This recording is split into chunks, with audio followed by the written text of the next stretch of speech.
കേരള ടിവിയുടെ എല്ലാ മാന്യപ്രേക്ഷകർക്കും ഹൃദയം നിറഞ്ഞ സ്വാഗതം. മൃതം എന്ന നിങ്ങളുടെ പ്രിയപ്പെട്ട മ്യൂസിക്കൽ ചാറ്റ് ഷോയിലേക്ക് റിമി ചുമ്മയുടെ സ്വാഗതം.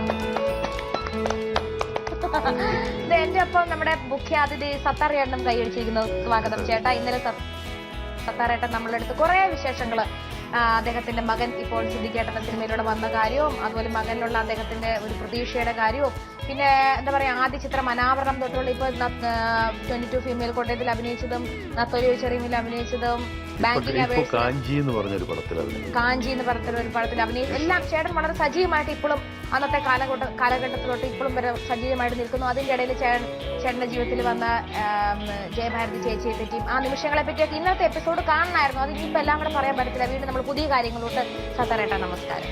ഇന്നലെ ചേട്ടനെ പാടാമോ എന്ന് ചോദിച്ചിട്ട് ഞാൻ വേറൊരു വഴിക്കോട്ട് പോയി. അപ്പൊ നമ്മുടെ പ്രേക്ഷകർ പറയുമ്പോൾ അയ്യോ റീമി എന്ത് പറ്റി, സത്താറേട്ടനെ പറ്റി. കാരണം അദ്ദേഹത്തെയൊക്കെ ഒരുപക്ഷെ ഇപ്പോഴത്തെ തലമുറയല്ല, കുറച്ചുകൂടെ ഞങ്ങളുടെ അമ്മ ഒരു 10 വർഷം 20 വർഷം മുമ്പുള്ള ചേച്ചിമാർക്കൊക്കെ ചിലപ്പോൾ ചേട്ടൻ ഇങ്ങനെ സംസാരിക്കുന്നത് കാണുമ്പോൾ അന്നൊന്നും ഇത്രയും ചാനൽ ഇന്റർവ്യൂസ് ഒന്നും ഉണ്ടായിരുന്നില്ല അല്ലേ? നിങ്ങളുടെ വ്യക്തി ജീവിതം ഞാൻ കേട്ടിട്ടുണ്ട്, റേഡിയോയിലുണ്ട്. അന്നൊരു ആർട്ടിസ്റ്റിനെ കാണണമെങ്കിൽ അത്ര ബുദ്ധിമുട്ടായിരുന്നു. ഇന്നിപ്പോ പല അവാർഡ് നൈറ്റുകളുണ്ട്, എല്ലായിടത്തും ചാനലുകളിലൊക്കെ കാണാം. അപ്പൊ അങ്ങനെ വരുമ്പോ ഇപ്പൊ സത്താർ എന്ന് പറഞ്ഞ ചേട്ടന് ഏറ്റവും കൂടുതൽ അവർ ഒരു പക്ഷെ വില്ലനായിട്ടായിരിക്കും ചിലപ്പോൾ സിനിമകളിൽ അല്ലെ, കൂടുതലും വില്ലൻ വേഷങ്ങളാണ്. പക്ഷെ ചേട്ടൻ നായകനായിട്ടാണ് സിനിമയിലോട്ട് വന്നതെങ്കിലും പിന്നെ അങ്ങ് വില്ലൻ വേഷങ്ങളോട്ട് കൂടുതൽ ഞാൻ അഭിനയിച്ച് നല്ല ക്യാരക്ടറിനെ പെട്ടെന്ന് ഓർക്കും. ഇപ്പൊ അനാവരണം തന്നെ ആർക്കും കിട്ടാൻ സാധ്യതയില്ലാത്ത റോളാണ്. അത് വിൻസൻ മാഷ് അദ്ദേഹത്തിന്റെ ഒരു അതിനുശേഷം ഈ എത്തീമില് അതിലും നായക വേഷമായിരുന്നു, തിരുമാലയായിരുന്നു ഓപ്പോസിറ്റ്. പിന്നീട് ബീനയില് ജയഭാരതി, അങ്ങനെ വന്നിട്ട് മണ്ണിന്റെ മറി PA ബക്കർ ചെയ്തു. പിന്നെ ശരപഞ്ചരം, അതിൽ ഞാനായിരുന്നു ഹീറോ, ജയൻ വില്ലനായിരുന്നു. പക്ഷേ ജയൻ അതുവരെ പടങ്ങൾ അഭിനയിച്ചിട്ടുണ്ട്, അതും ഹീറോ റോളൊന്നും ഇതുപോലെ നെഗറ്റീവ് റോള്. പക്ഷേ ഇതിലും വില്ലൻ തന്നെയായിരുന്നു നെഗറ്റീവ് റോള് ചെയ്തത്. ആ പടത്തിന് ശേഷം പുള്ളി എവിടെയോ പോയി. അത് എനിക്ക് തോന്നുന്നു 79 മെയ് 16 പടം റിലീസ്. 79 മെയ് 16 റിലീസ് ചെയ്യുന്നു പുള്ളി. പക്ഷേ 18 നവംബർ 16 വരെ ഉണ്ടായിരുന്നുള്ളൂ. ആ സമയത്തിന്റെ ഇടയ്ക്കാണ് പുള്ളി എവിടെ പോയി. പുള്ളിയുടെ പടങ്ങൾ കൊച്ചു പിള്ളേർക്ക് വരെ ഭയങ്കര ആവേശമായിരുന്നു. ഈ കോളിളക്കം ജയൻ അദ്ദേഹത്തിന്റെ ലാസ്റ്റ് പടമായിരുന്നു അല്ലെ? ആ സിനിമയിലൊക്കെ ചേട്ടനുണ്ട്? ഇല്ല, ഞാൻ പുള്ളിയോട് അഭിനയിച്ചിട്ട് പടം ശരപഞ്ചരം, അതിനുശേഷം മൂർഖൻ, ബെൻസുവാസു, ബെൽറ്റ് മത്തായി പുള്ളി ആവശ്യമില്ലാത്ത ഞാൻ പറയാം മൂർഖൻ, ബെൻസുവാസു, ദീപം, അങ്ങനെ കുറെ പടങ്ങളുണ്ടായിരുന്നു. പിന്നെ ശക്തി, അങ്ങനെ കുറെ പടങ്ങൾ അഭിനയിച്ചായിരുന്നു. ആ പേരുകൾ കേൾക്കുമ്പോ തന്നെ മൂർഖൻ, അണലി, മറ്റേത് പ്രാവ്, തിമിംഗലം. ഹീറോയിൽ നിന്ന് പിന്നെ എപ്പോഴാണ് ചേട്ടന്റെ ഉള്ളിലുള്ള ഒരു വില്ലത്തരം അവർ കണ്ടുപിടിച്ച് ചേട്ടനെ ഒരു വില്ലനാക്കി മാറ്റിയത്? അത് വില്ലനാക്കി മാറ്റിയത് ഞാൻ ക്രോസ്ബെറിക് മണിയുടെ ഒരു പടത്തിൽ അഭിനയിച്ചു. ക്രോസ്ബെറിക് മണി സാർ എന്ന് പറഞ്ഞാൽ പുള്ളി ചെറിയ നല്ല പടങ്ങൾ എടുക്കുന്നതാണ്. അതിൽ രതീഷ് ഹീറോ, ഞാൻ വില്ലൻ എന്ന് പറഞ്ഞാൽ ഇത്രേ ഉള്ളൂ. ഞാൻ ഏതെങ്കിലും ഇപ്പം നല്ലൊരു പെണ്ണ് നടക്കേണ്ട കൈകേറി പിടിക്കും, കൈവിടാൻ വിട്ടില്ലെങ്കിൽ പിന്നെ അടി, അങ്ങനത്തെ റോളൊക്കെ ചെയ്തു വന്നുള്ളൂ. പിന്നെ അങ്ങനെ വലിയ വില്ലൻ റോൾ അങ്ങനെ ചെയ്തു അതൊക്കെ. പിന്നെ താഴോട്ട് എൻ്റെ ഗ്രാഫ് താഴോട്ട് പോയിരുന്നു. 82 ശേഷം എൻ്റെ ഗ്രാഫ് താഴേക്ക് പോയി. എന്നാലും ചേട്ടന്റെ സഹപ്രവർത്തകരായിട്ട് ഇപ്പൊ ഓർക്കുന്ന ഈ രതീഷ് ചേട്ടൻ ഇപ്പൊ ഇല്ല, ജയൻ ഇല്ല, പിന്നെ അങ്ങനെ ഒരുപാട് പേര് ചേട്ടൻ ഓർക്കുമ്പോ ഏറ്റവും വിളിച്ചിട്ട് മനസ്സിന് വിഷമം വരുന്ന ആരെ കുറിച്ച്? അന്നത്തെ ചേട്ടന്റെ ഏറ്റവും വലിയ സുഹൃത്തുക്കൾ? എന്റെ ഏറ്റവും വലിയ സുഹൃത്ത് രതീഷായിരുന്നു. അതെ അല്ലേ? ഞങ്ങൾ ഒരുമിച്ച് തന്നെയായിരുന്നു. അവൻ പോയതുകൂടി എനിക്കിപ്പോ മലയാള സിനിമയിൽ ഇപ്പൊ അമ്മയുടെ മീറ്റിങ്ങിനെ പോകാൻ തന്നെ എനിക്ക് ബുദ്ധിമുട്ടുണ്ടാവും.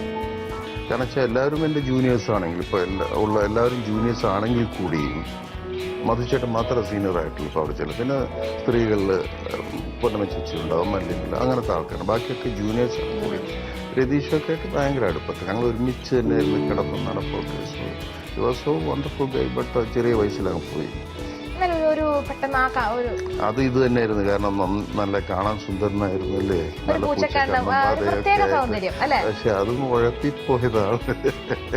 മമ്മൂക്കയൊക്കെ അപ്പൊ ഇത്ര വലിയൊരു സൂപ്പർ സ്റ്റാർ പദവിയിലോട്ട് എത്തുന്ന അന്ന് നിങ്ങളൊക്കെ ഒരു പ്രഡിക്ഷൻ ഉണ്ടായിരുന്നു? അന്നും നമുക്കൊന്നും പറയാൻ പറ്റില്ല. നമ്മളും അതുപോലെ തന്നെ നന്നായിട്ട് അഭിനയിച്ചിരുന്നതാണ് നമ്മുടെ വിശ്വാസം. എല്ലാവരും അങ്ങനെ പ്രതീക്ഷിക്കുകയും ചെയ്തിരുന്നു.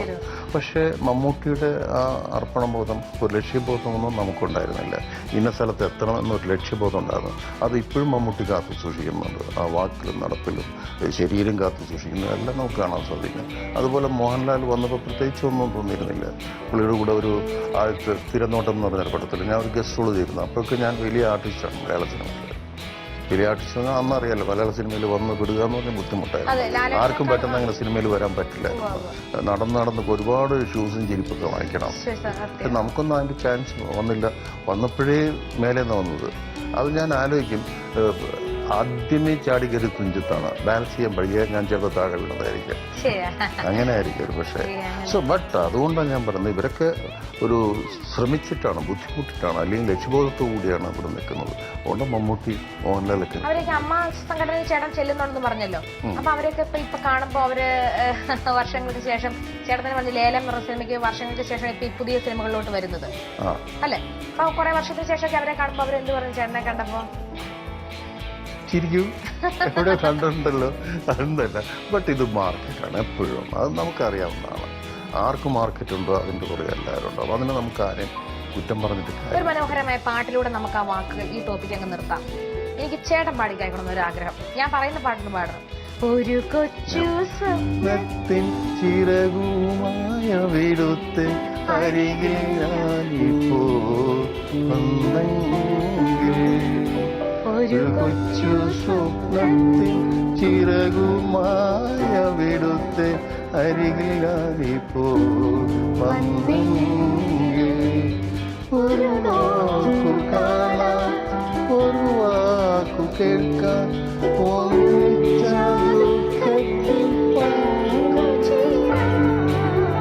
ഒരു കൊച്ചു സ്വപ്നത്തിൻ ചിറകുമായ വിടുത്ത് അരികിൽ ഞാനിപ്പോ.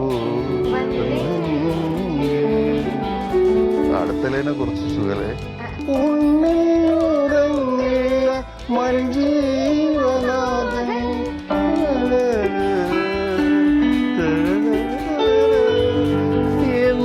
ഞാൻ വന്നു ഉറങ്ങിയ മഞ്ജീവനാഥൻ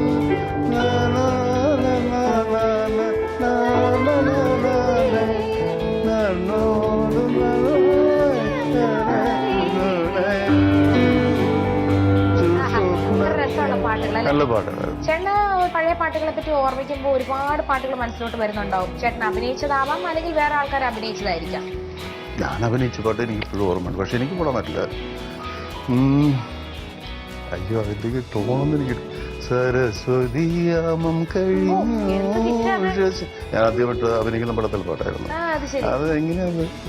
സരസ്വതിയാമം കഴിഞ്ഞു സഹസ്രദളങ്ങൾ പിരിഞ്ഞു, വെൺകൊറ്റ കുട ചൂടും മലയുടെ മടിയിൽ വെളിച്ചം ചിറകടിച്ചുണർന്നു. സരസ്വതിയാമം കഴിഞ്ഞു. വരികളല്ലേ വയലാർ എഴുതിയത്. ഒരു സൂര്യൻ ഉദിച്ചു വരുന്നതാണ് അത്. എത്ര മനോഹരമായിട്ട് അവതരിപ്പിച്ചിരിക്കുന്നു. അതില് സെക്കൻഡ് ഇനി മുത്തുടവാൾ മുനയാലേ നെറ്റിയിൽ കുങ്കുമം ചാർത്തി കാലം കച്ചമുറുക്കി നിന്ന കളരികൾ ഇതുവഴി തേറുപോകും ഉഷസേ. ഇനിയും ഒരംഗത്തിനു ബാല്യമുണ്ടോ ബാല്യമുണ്ടോ ഉണ്ടാവും.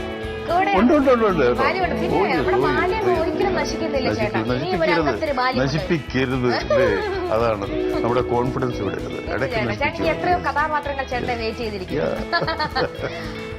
അതിന് വയസ്സില്ല, കഥാപാത്രം ചെയ്തതിന് വയസ്സില്ല തീർച്ചയായിട്ടും. ഇപ്പൊ ചേട്ടൻ ആലുവയിലാണ്, പണ്ടോട്ടേ ചേട്ടൻ ആലുവയിലാണ് താമസിക്കുന്നത്. എന്റെ ബേസ് ആലുവയാണ്. കടുങ്ങല്ലൂർ എന്ന് പറഞ്ഞ ഗ്രാമമാണ്. അവിടെ നടന്നു പോയാണ് ഈസ്റ്റ് കോളേജ് പഠിച്ചത്. നടന്നു പോയാണ് ആലുവ സെന്റ് മേരീസ് സ്കൂളിൽ പഠിച്ചത്. ഇപ്പോഴും അവിടെ താമസിക്കുന്നു. ഇടയ്ക്കും മദ്രാസിലൊന്ന് ചേക്ക് കയറി തിരിച്ചും.